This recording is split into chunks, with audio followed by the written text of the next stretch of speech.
Our correspondent, Austin Azu, joins us now to speak more on this. Austin, good afternoon to you. Now, what is the latest behind the crisis rocking Delta State Polytechnic?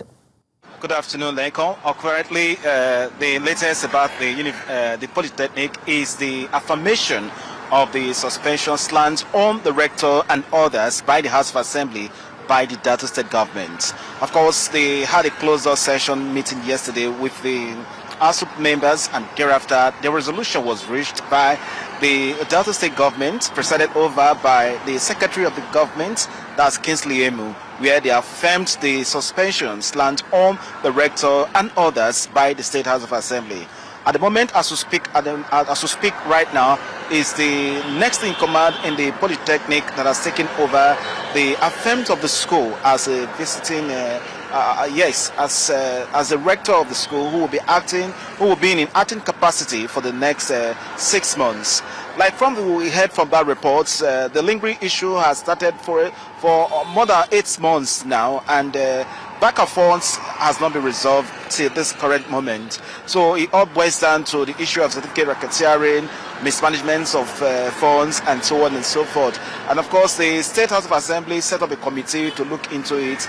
And besides the State House of Assembly committee that was set up, there are other committees that were equally set up by independent bodies, including that of the school, including that of the board members, and that of the state government. So surprisingly, that the House of Assembly came out with their own, reports, and it was affirmed by the lawmakers that the rector should proceed on 6 months suspension, and the bursar as well, and every other person found culpable within that investigation. This, according to what the findings reveals, that the rector should step aside to allow an independent investigation to go on for the period of 6 months to unravel some of the allegations leveled against him and some other persons. So obviously, everyone seems to be on the fence watching how the events are likely going to unfold. Like the students, some of the returning students are actually calling on the management of the school and that of the ASUP for them to resolve their differences so that they can go back to school. And if you go to the school at the moment, everywhere seems to be quite calm. Nobody's on, no lecturer, and students are just, uploading some of their, details on their portal, awaiting when the school will resume fully for them to go into the school.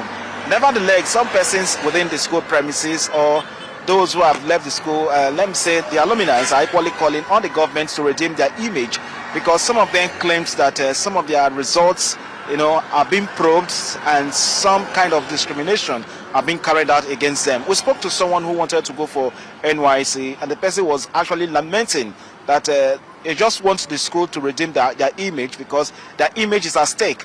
Obviously, we spoke to the ASUP chairman some days ago, where he equally affirmed that the institution image is at stake, that the government need to act swiftly to ensure that they are able to, resolve this whole crisis.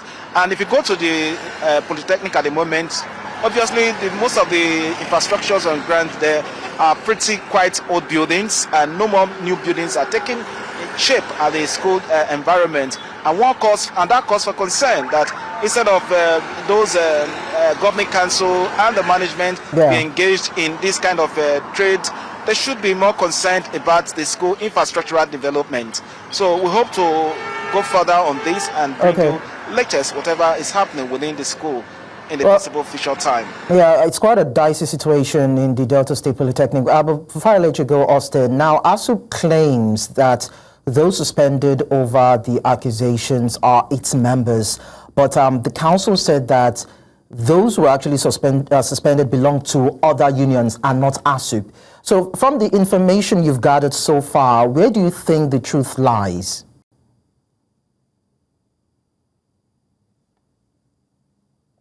Yes, we actually spoke on this issue, and of course the ASUP confirmed to us that yes, the suspended rector is their member, and the bursar as well is not their member because he's a government employee, and so on and so forth. So at this point in time, one cannot actually say for a fact what has really been the bottleneck over membership or non-membership, because what everyone is saying at this point in time is to redeem the image of the school.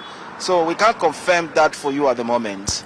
Thank you so much, Austin. We hope that this gets resolved as quickly as possible, most especially for the students, so that they can get back to class and back to learning. Thank you so much for sharing the details with us.